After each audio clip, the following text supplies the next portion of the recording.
Marc 16.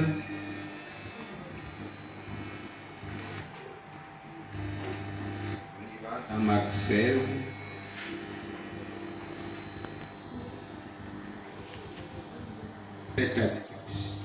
Rapidement, celui qui est à la page. Marc 16, 17, 18. La parole de Dieu dans le livre de Marc 16, versets 17 à 18, c'est qui suit. Voici les miracles qui accompagneront ceux qui auront cru. En mon nom, ils chasseront les démons, ils parleront de nouvelles langues. Verset 18, ils saisiront des serpents. S'ils boivent quelque breuvage mortel, il ne leur fera point de mal. Ils imposeront les mains aux malades et les malades seront guéris. Amen. Amen. Alléluia. Amen.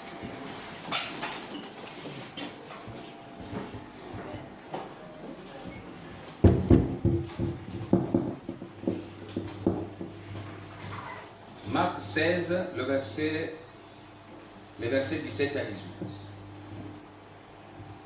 Voici les miracles qui accompagneront ceux qui auront cru. En mon nom, ils chasseront les démons, ils parleront de nouvelles langues, ils saisiront des serpents.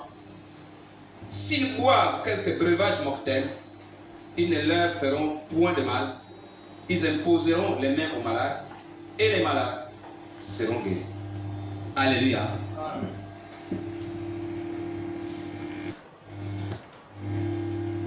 Le thème de ce matin, le miracle. Alléluia. Le miracle.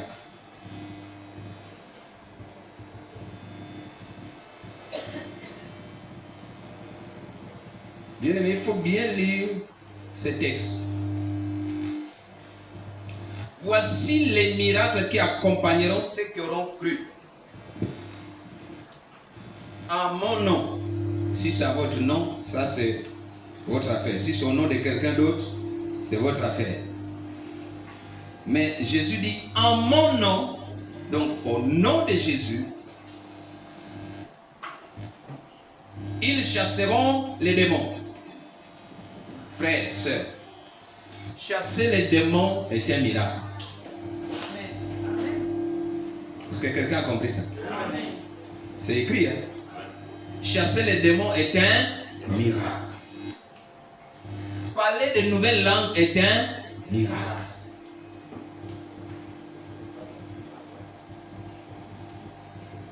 Saisir les serpents est un miracle. Boire certainement, comment vous appelez ça, un poison, sans mourir, est un miracle.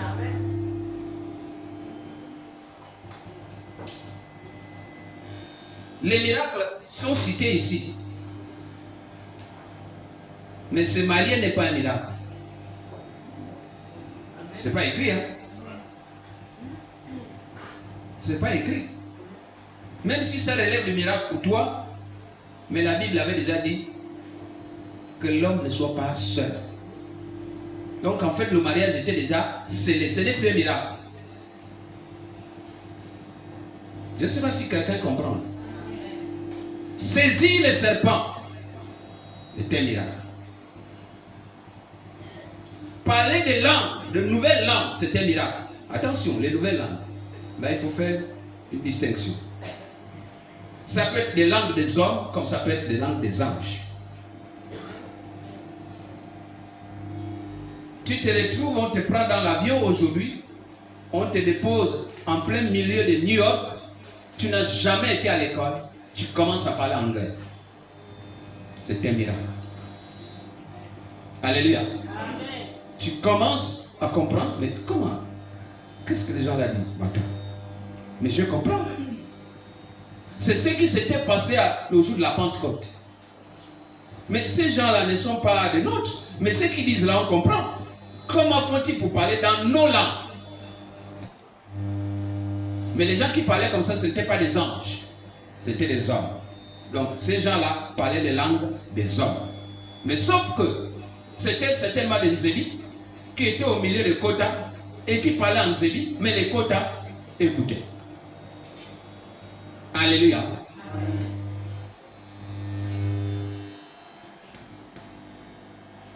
Guérir les malades en imposant les mains, c'est un miracle. On vient, il y a un malade qui est là, et avec l'onction de Dieu et au nom de Jésus, parce qu'il y en a qui disent, moi quand j'impose les mains, moi, non ce n'est plus Jésus, mais toi. Moi quand j'impose les mains, moi quand je prie, dans mon église, mais qui fait dans ton église? Alléluia. Amen.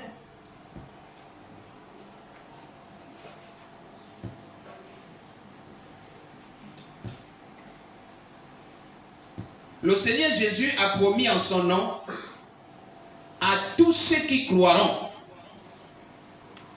des miracles. Il n'a pas promis à tous comme ça, comme nous sommes là. Non, nous pouvons être 100 ce matin. Mais il a promis à ceux qui croiront, ou à ceux qui croient déjà. Il a promis les miracles. Alléluia. Amen. Mais qu'est-ce qu'un miracle d'abord? Nous allons nous poser une série de questions pour élaguer ce thème. Première question, qu'est-ce qu'un miracle?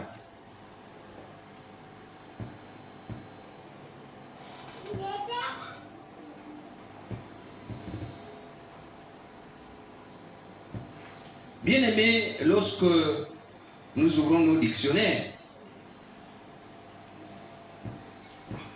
nous voyons qu'un miracle est un phénomène dû à une intervention divine. Un miracle est un phénomène dû à une intervention divine pour les croyants.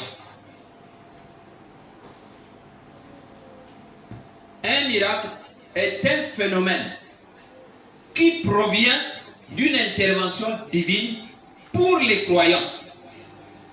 Je dis bien pour les croyants, pas pour les incrédules.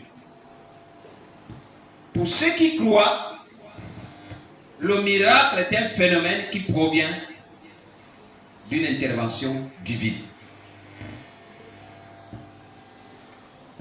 Alléluia. C'est un événement extraordinaire ou exceptionnel. C'est un événement extraordinaire ou exceptionnel.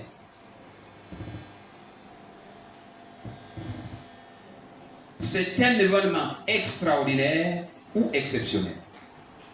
Je voudrais que les gens préparent leur Bible parce que nous allons lire. En fait, je vais plus enseigner que prêcher.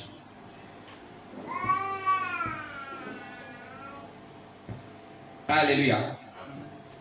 La deuxième question que nous allons nous poser. Quel est le but ou l'importance des miracles dans une église ou dans la vie d'un croyant? Quel est le but ou l'importance des miracles dans une église ou dans la vie d'un croyant? Quel est le but ou l'importance d'un miracle?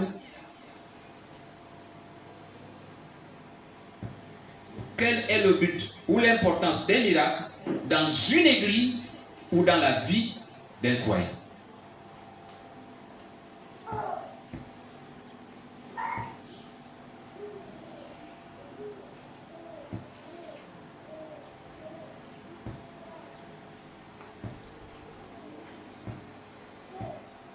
Quel est le but ou l'importance des miracles dans une église ou dans la vie d'un croyant? Nous allons donner quelques réponses.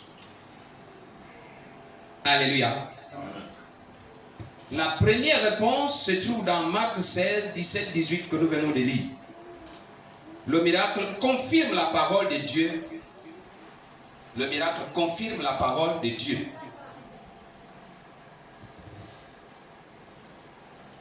Le premier but, ou la première importance, c'est que le miracle confirme la parole de Dieu.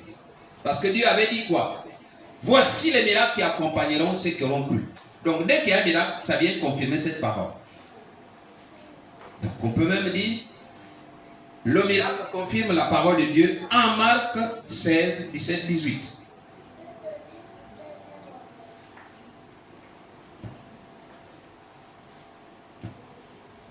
Le miracle confirme la parole de Dieu en Marc 16, 17, 18.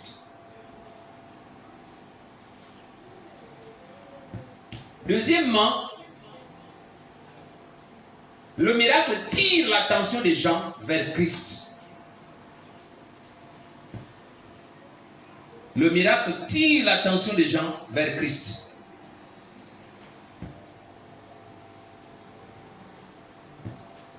Nous allons ouvrir nos Bibles. Nous allons prendre Jean 3.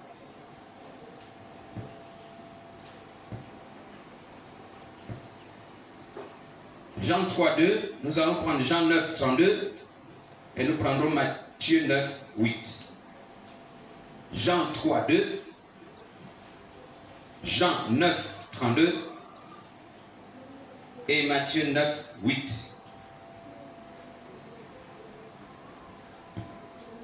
Jean 3, 2, Jean 9, 32, Matthieu 9, 8. Jean 3, 2. Quelqu'un est à la page. Jean 3, 2. Lui auprès de Jésus de nuit et lui dit, Rabbi, nous savons que tu es un docteur venu de Dieu, car personne ne peut faire ces miracles que tu fais si Dieu n'est avec lui. Amen. Alléluia. Je vais commencer au premier verset. Mais il y eut un homme d'entre les pharisiens nommé Nicodème, un chef des Juifs, qui vint, lui, auprès de Jésus de nuit et lui dit, Rabbi, nous savons que tu es un docteur venu de Dieu, car personne ne peut faire ces miracles que tu fais si Dieu n'est pas avec lui. Alléluia. Qu'est-ce que le miracle? Qu'est-ce qui avait attiré Nicodème vers Jésus? C'était le miracle. À cause des miracles, Nicodème était parti la nuit voir Jésus. Donc ce sont les miracles qui attirent ou qui conduisent quelqu'un, un homme, une personne vers Dieu. Jean 9, 32. Quelqu'un peut... Soyez prêts là. On a entendu dire que quelqu'un ait ouvert les yeux d'un homme, d'un aveugle-né. Amen. On a entendu dire que quelqu'un ait ouvert les yeux d'un aveugle né. Ça, ce sont les gens qui vont s'adresser à Jésus, les pharisiens. Et c'est quoi ça? Donc finalement, si vous lisez la suite, vous voyez le verset 33 dit, si cet homme ne venait pas de Dieu, il ne pourrait rien faire. Vous voyez que les gens sont attirés. Ça dit qu'eux-mêmes ils disent non, jamais un homme ici sur terre, là, entre nous là, ne peut ouvrir les yeux de quelqu'un qui est né aveugle. Mais si lui là il a fait, ça veut dire qu'il vient de Dieu. Alléluia. Amen. Donc le miracle attire les gens vers Dieu, vers Jésus. Matthieu 9. J'ai lu la parole de Dieu. Dans Matthieu 9, verset 8. Glorifie à Dieu qui a donné aux hommes un tel pouvoir. Quand la foule vit cela, elle fut saisie de crainte et elle glorifia Dieu qui a donné aux hommes un tel pouvoir. Alléluia. Je disais, deuxièmement, le miracle tire l'attention des gens vers Dieu. Troisièmement, le but des miracles est aussi de montrer la gloire du Seigneur. Le but des miracles est aussi de montrer la gloire du Seigneur. On est obligé d'enseigner les dimanches aussi, puisque vous fouillez les enseignements. Le but du miracle est aussi de montrer la gloire du Seigneur. Jean 2, 11 et Jean 11, 4. Jean 2, 11, Jean 11, 4, Jean 11, 40.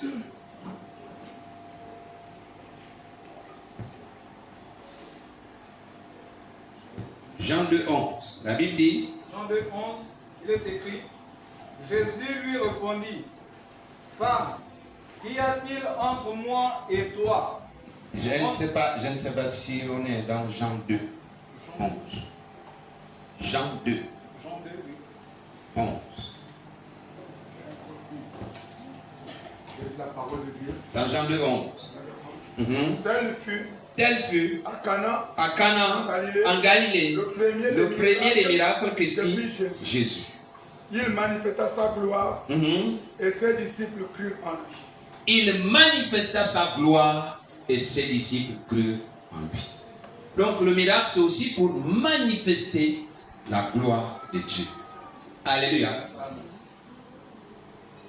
Le but des miracles est de montrer aussi la gloire de Dieu. Jean 11, 4. Jean 11, 4, la Bible déclare. Après avoir entendu cela, Jésus dit, cette maladie n'est point à la mort, mais elle est pour la gloire de Dieu, afin que le Fils de Dieu soit glorifié par elle. Alléluia. Donc, en réalité, Lazare n'était pas malade là pour mourir. Non, il était malade pour que la gloire de Dieu soit ou éclate. La maladie de Lazare était là, pas pour conduire à la mort, mais pour conduire à la gloire de Dieu. Et dès que Jésus était arrivé, vous avez vu que la gloire de Dieu avait éclaté, parce qu'il a simplement crié, Lazare, Lazare, sort. La Bible dit, et le mort sortit. Alléluia. Et le mort sortit. Donc, malgré les 4 jours, malgré la puanteur, parce que Lazare était déjà en train de pourrir dans la tombe, mais la gloire de Dieu a éclaté. Alléluia. Amen. Le verset 40 du même texte, du même chapitre, Jean 11, verset 40, la Bible déclare, Jésus lui dit, n'ai-je pas dit que si tu crois, tu verras la gloire de Dieu? N'ai-je pas dit? Jésus s'adresse à qui ici? À Marthe. N'ai-je pas dit que si tu crois, tu verras de tes propres yeux la gloire de Dieu? Donc le miracle, le but du miracle, c'est aussi de montrer la gloire de Dieu. Alléluia. Le point 4. Le miracle élève la foi et attire le monde vers Christ. Le miracle élève la foi et attire le monde vers Christ.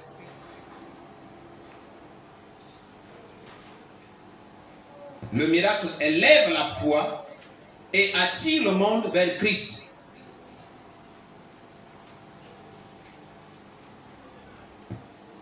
Jean 6, 30. Jean 7, 31 et Jean 11, 45. Jean 6, 30, Jean 7, 31 et Jean 11, 45.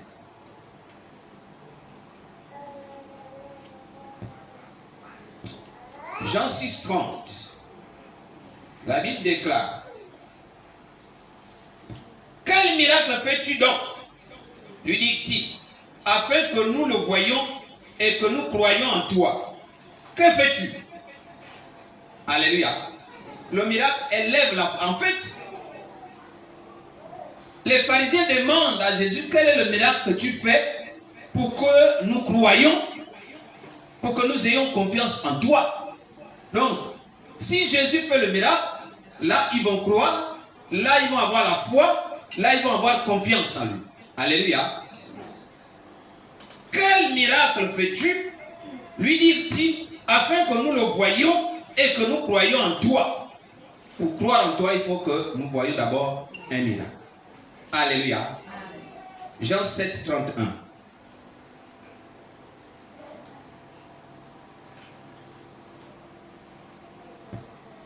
Plusieurs parmi la foule crurent en lui et ils disaient, le Christ, quand il viendra, fera-t-il plus de miracles qu'il n'en a fait celui-ci? Plusieurs parmi la foule crurent en lui et ils disaient, le Christ, quand il viendra, fera-t-il plus de miracles que n'en a fait celui-ci? Nous sommes là devant, en fait ce sont les disciples de Jean. Les disciples de Jean voient Jean faire des miracles. Ils disent, bon, si lui là, il commence à faire quand même ces signes-là, est-ce que quand Christ viendra, lui fera plus que ça? Alléluia. Donc, le miracle ici fait quoi? Ça attire le monde vers Christ. Ça attire le monde vers Christ. Jean 11, 45.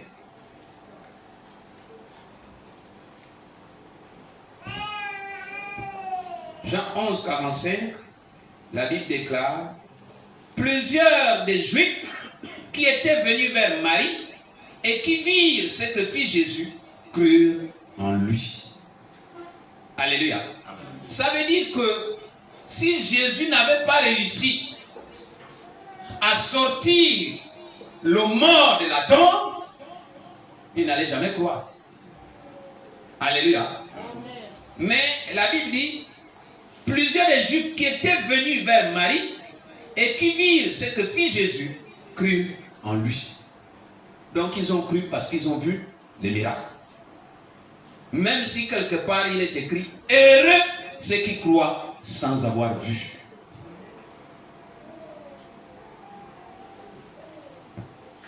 Que celui qui a les oreilles pour entendre, entend. Heureux ceux qui croient sans avoir vu. La troisième question que nous allons nous poser. La première question, nous avons dit que c'est qu'un miracle. La deuxième question, nous avons dit quel est le but ou l'importance des miracles. N'est-ce pas? La troisième question, l'absence des miracles. L'absence des miracles dans une église ou dans la vie d'un croyant. L'absence des miracles dans une église ou dans la vie d'un croyant signifie-t-elle l'absence de Dieu? C'est une question fondamentale.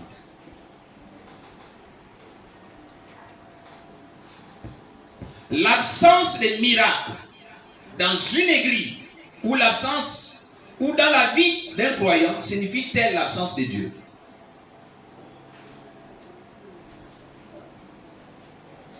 L'absence des miracles dans une église ou dans la vie d'un croyant signifie-t-elle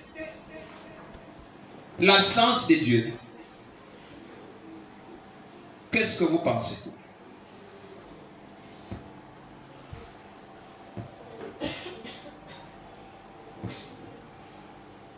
Qu'est-ce que vous pensez? Nous allons tous répondre à cette question parce que je n'ai pas la réponse exacte. Est-ce que l'absence de miracles dans une église ou dans la vie de quelqu'un signifie que cet homme-là n'a pas Dieu, cette église-là n'a pas Dieu? J'ai envie de vous écouter. Repartons à la base. Qui doit produire le miracle? C'est qui? Comment? Ceux qui croient. Si tu crois, tu produis le miracle. Comment? Les miracles accompagnent. Tu ne les produis pas. Les miracles, c'est un bonus. C'est une gratification qu'on donne à celui qui croit. Ce n'est pas toi qui produis le miracle. Les miracles accompagneront. Il n'est pas dit, les miracles sortiront de ceux qui vont croire. Mais vont accompagner, ça veut dire que ça sort de quelque part. Ça sort de quelqu'un. Est-ce que c'est clair? Amen. Les miracles accompagnent. C'est-à-dire les miracles, c'est un bonus. C'est une gratification C'est-à-dire que l'enfant a bien travaillé à l'école, on lui donne un cadeau. Donc le miracle, c'est un cadeau qu'on donne à celui qui croit. Les miracles accompagneront ceux qui auront cru. J'espère que je suis clair. Ce n'est pas toi qui produis le miracle, c'est Dieu lui-même qui produit le miracle. Et le miracle accompagne la vie de celui qui croit, accompagne l'église qui croit. Mais j'ai posé une question fondamentale. Est-ce que l'absence d'un miracle dans une église ou dans la vie de quelqu'un est synonyme de l'absence de Dieu? On répond. Premièrement, lisons un texte. Matthieu 16.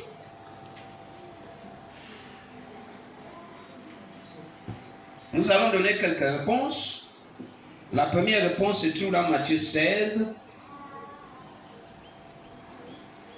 Je vais lire du verset 1er au verset 4. Du verset 1er au verset 4. Lisons la parole. Les pharisiens et les sadducéens abordèrent Jésus et, pour l'éprouver, lui demandèrent de leur faire voir un signe venant du ciel. C'est-à-dire un miracle. Alléluia. Jésus leur répondit, le soir, vous dites, il fera beau, car le ciel est rouge. Et le matin, il y aura de l'orage aujourd'hui, car le ciel est d'un rouge sombre. Vous savez discerner l'aspect du ciel, et vous ne pouvez discerner les signes des temps. Une génération méchante et adultère demande un miracle. Il ne lui sera donné d'autre miracle que celui de Jonas. Puis il les quitta et s'en alla.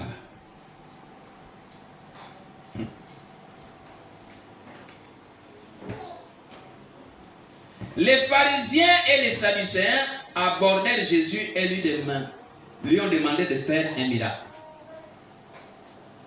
Il leur a dit, il était où? Il était là, non? Il leur a dit, il ne vous sera donné aucun autre miracle que celui de Jonas. Et dans le livre, je crois de Luc, le même événement est rapporté en disant, de même que Jonas a fait 3 jours et 3 nuits dans le ventre d'un poisson, le Fils de l'homme fera 3 jours et 3 nuits sous la terre. Alléluia. Et il ne vous sera donné aucun autre miracle que celui-là de Jonas. Pourquoi il a dit ça? Et où était-il?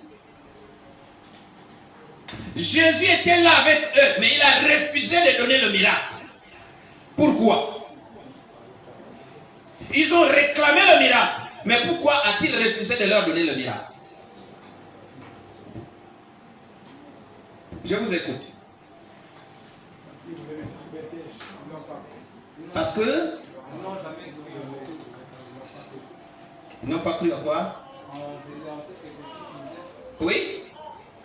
Dans le texte, il dit que vous êtes des adultérins et des pécheurs, vous ne les prenez. Sauf si vous sortez de là. Pour ceux qui parcourent régulièrement la Bible, vous trouverez qu'il est écrit que si le miracle qui vous avait été donné avait été donné aux autres, il y a si longtemps qu'ils auraient cru. Mais vous êtes une génération d'adultères, d'incrédules. Il ne vous sera donné aucun autre miracle. Alléluia. C'est pour ça qu'il refuse. L'église crie, l'église prie, demande le miracle. Le miracle ne vient pas. Et pourtant Jésus est parfois là. L'absence du miracle n'est pas synonyme de l'absence de Dieu. Dieu peut être là et refuser de donner le miracle. Je veux que les gens sortent d'ici avec un enseignement, pas vos croyances. Alléluia. Jésus peut être présent et refuser de donner un miracle parce que vous êtes une bande d'hypocrites, d'adultères, d'incrédules.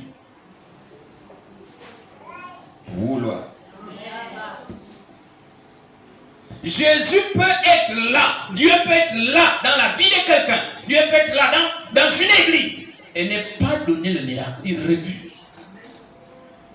Jésus était là, il avait refusé. Il dit, non, fais-nous voir ainsi du ciel, montre nos miracles. Il dit non. Mais les miracles que j'avais déjà montrés là, vous avez fait quoi avec? Alléluia. Ça ne vous a pas changé. Ce n'est pas parce que je vais ajouter des miracles, je vais ajouter que ça va vous changer. Donc, Dieu peut être là et refuser de te donner le miracle. Dieu peut être avec toi parce qu'il est en toi, il est sur toi. L'esprit est en toi, l'esprit est sur toi. Mais pourtant, cet esprit-là peut refuser de te donner le miracle parce qu'il est parfois attristé. Parce que parfois tu l'attristes. Par tes comportements, par tes agissements, par tes murmures, par ton manque d'obéissance, par ton manque de respect.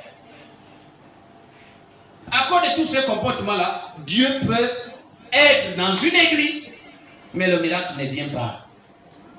L'absence du miracle dans une église ne veut pas dire que Dieu n'est pas là. Ça veut simplement dire, c'est tellement que vous n'êtes pas prêt pour recevoir le miracle. Alléluia. Ou bien vous n'avez pas rempli les conditions nécessaires pour que la grâce vous soit donnée. Pour que le bénéfice du miracle vous soit donné. Alléluia.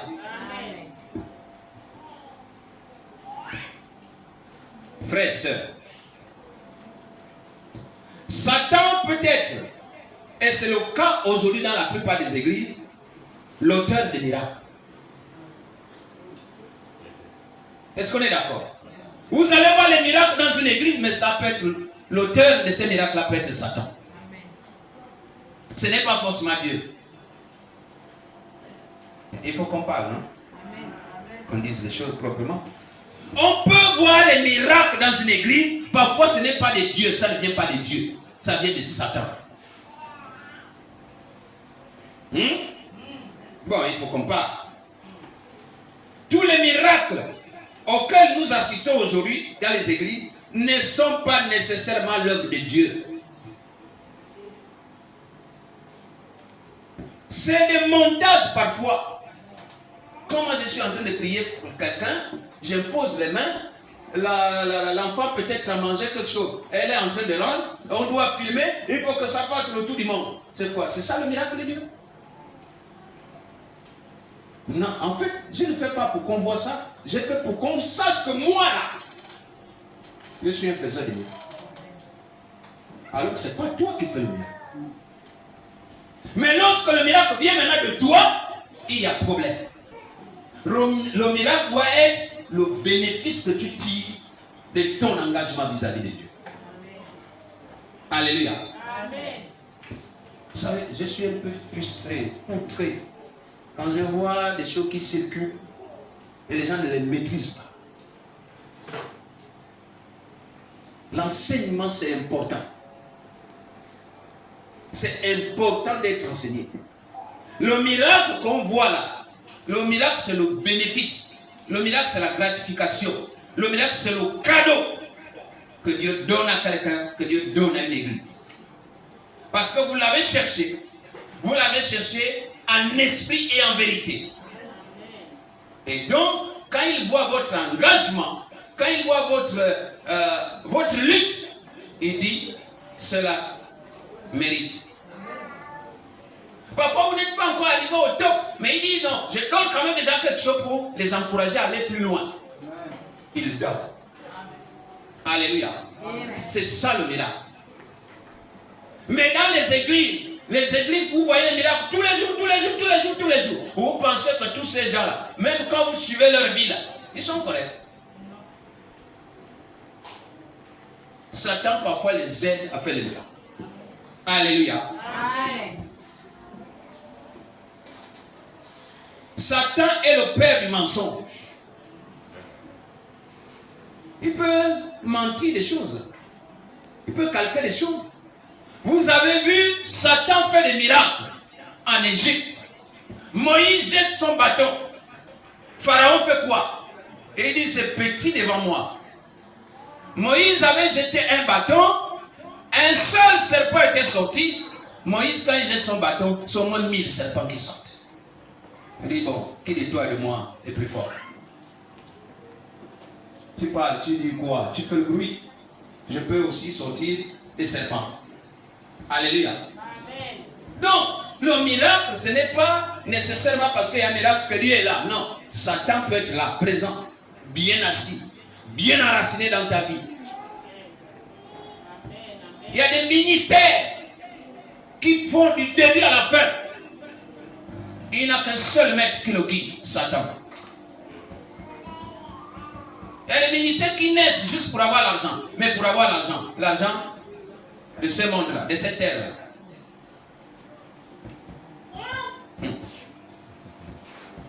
Personne, je dis bien, je répète, en dehors de Christ, qui nous a montré comment il a vécu, et nous devons essayer de vivre avec, comme lui, personne ne peut avoir la gloire de la terre sans pactiser avec les dieux de la terre. C'est pour ça que la Bible dit que notre gloire est à venir. Parce que si tu manges déjà tout pour toi ici, tu n'as pas caché. Demain, quand on se réveille, chacun va à la cuisine, chacun reçoit son assiette. Avec son morceau de manioc qu'il a laissé, il va manger. Toi, tu n'as rien laissé, tu manges quoi? Plus rien. Si tu ne fais pas de réserve aujourd'hui, pour que demain dans le ciel tu aies la gloire, tu auras fini ta gloire ici sur terre. Amen. Les gens que vous voyez avec la gloire sur terre, un grand footballeur de renommée mondiale, internationale, il a d'abord pactisé. Sinon, même les journalistes, même les médias, on ne te les donne pas. On met le feu sur toi. On met les médias sur toi. On met la télévision sur toi. On met les commentaires sur toi. Lorsque l'autre là-bas gagne quelque chose. Amen. Renseignez-vous. Il ne faut pas courir derrière la gloire de la terre. Pour qu'on parle de toi, pour qu'on te braque à l'écran, pour que tu occupes l'écran tous les jours, l'autre là-bas gagne. Mais quand il ne gagne rien, c'est un blackout. Tu n'occupes pas l'écran. Personne ne peut célébrer ta gloire sur la terre si tu n'es pas avec. C'est pour ça que si tu cherches la gloire de la terre, tu as déjà échoué avec Dieu. Tu as déjà échoué avec Dieu. Nous avons quelqu'un qui est là, qui marche là. Vous le voyez marcher avec les mains, souvent il fait comme ça. Souvent. Bon, je m'arrête pas là. Ceux qui ont vu ont déjà vu. Mais lui, c'était quoi? C'est notre sport. Il a écrit. On lui a envoyé une puissance qu'il n'a pas pu gérer. Aujourd'hui, il reste avec les mains comme ça. Et parfois le haut sur l'épaule. En train de faire comme ça. En train de faire comme ça. Que Dieu vous bâtisse.